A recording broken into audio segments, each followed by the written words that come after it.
So, our presentation today is called Touch of Vision.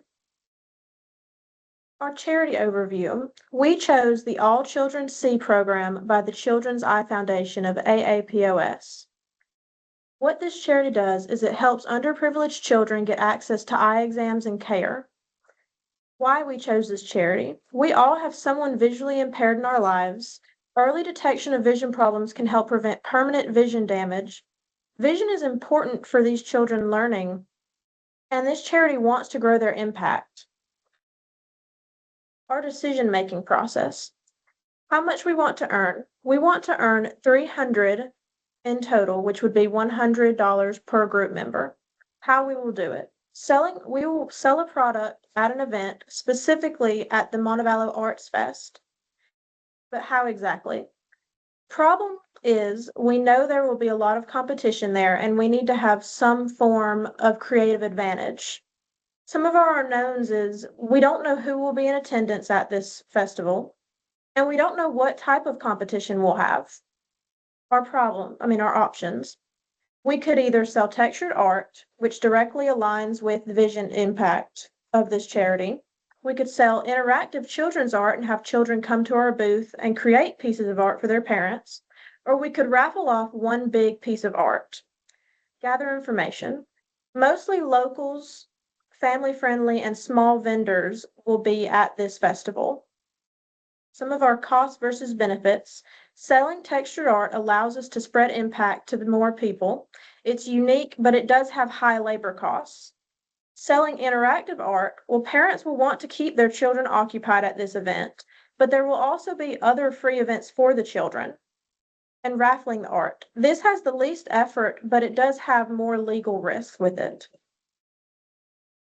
Choice and implementation. We will set up a booth at the annual Montevallo Arts Festival and sell textured canvases made by art students to raise money for charity and spread awareness about vision impairment through the textured art.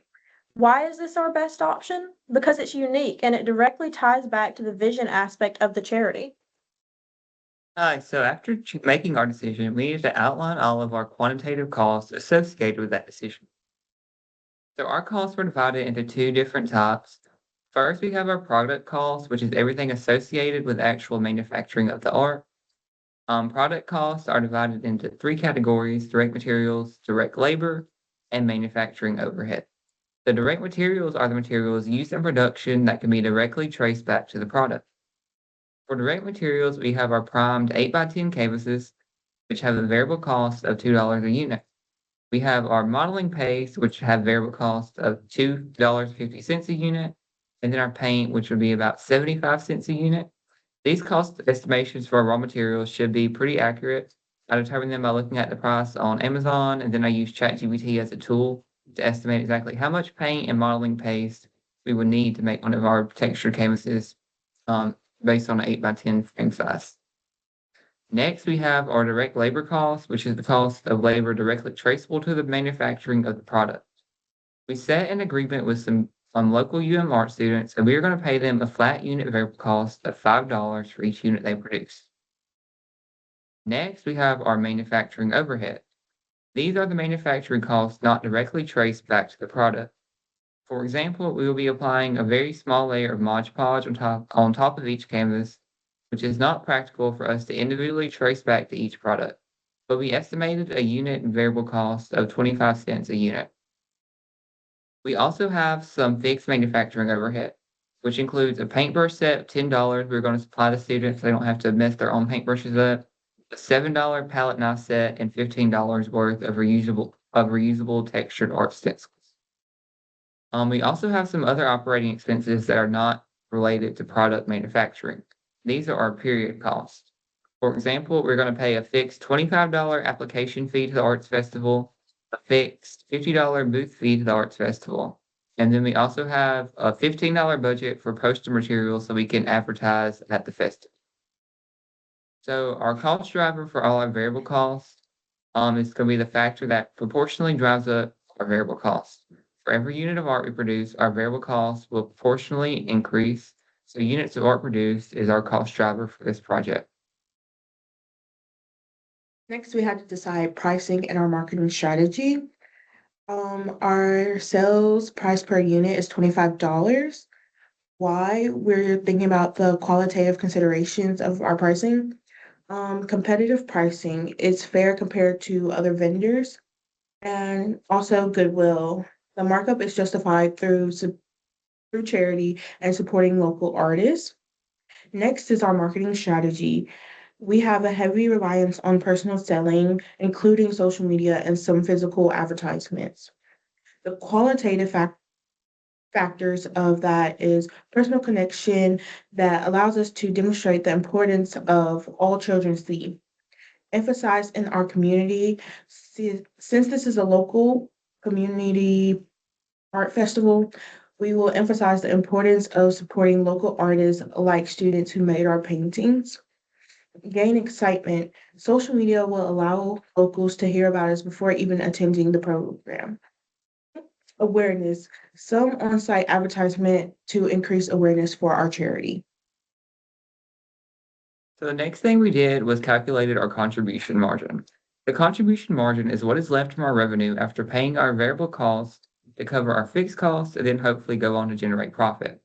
I found our unit contribution margin by taking our sales price of $25 and subtracting our total unit variable cost of $10.50 to get a unit contribution margin of $14.50. I then divided that unit contribution margin by the sales price to get a contribution margin ratio of 0.58. This means that 58% of every unit sold will go on to cover our fixed cost or generate profit. Next, we determine how many sales we need to break even. To break even is to neither generate operating income or loss.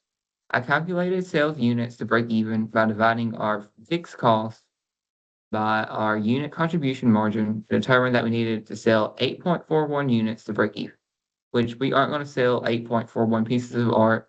So realistically, we would need to sell 9 units to break even. I calculated sales revenue to break even, but instead of using the unit contribution margin, we instead use the contribution margin ratio, and that comes out. So we need to make $225 in revenue. Next, I did our sales to reach our target of $300. So I determined how much we needed to cover by adding our fixed costs with our target profit, and we needed to cover $422 after our variable costs. I then used that same calculation as break even, dividing by the unit contribution margin and the contribution margin ratio, and got we needed to sell 30 units, which would generate $750 in revenue. Next, we made a contribution margin income statement at our target profit level. Our $14.50 contribution margin times the 30 units needed to reach our target gives us a total contribution margin of $435. After that, we subtracted our fixed cost of $122, and that gives us an operating income of $313, which reaches our target profit. So as you can see here, the $750 in revenue that we would generate, $315 of it would go towards our variable cost, $122 would go towards our fixed costs, and then $313 towards our operating income. Why we even chose this decision, while we are confident in meeting our $300 target profit, we are okay with taking some risks of the qualitative factors. Both support All Children See program and local artist community. Being able to spread awareness for the visually impaired through our interactions at the event and our artwork being selling is why we chose this charity. We will be able to enjoy the interaction with the people in our community at the festival. Also allow us to keep fixed costs low, such as having low advertising because we want a small DOL due to uncertainty and inexperience. The main key takeaways are costs add up fast, and we must balance the quantitative and qualitative factors and also focus on the costs that add value. Thank you.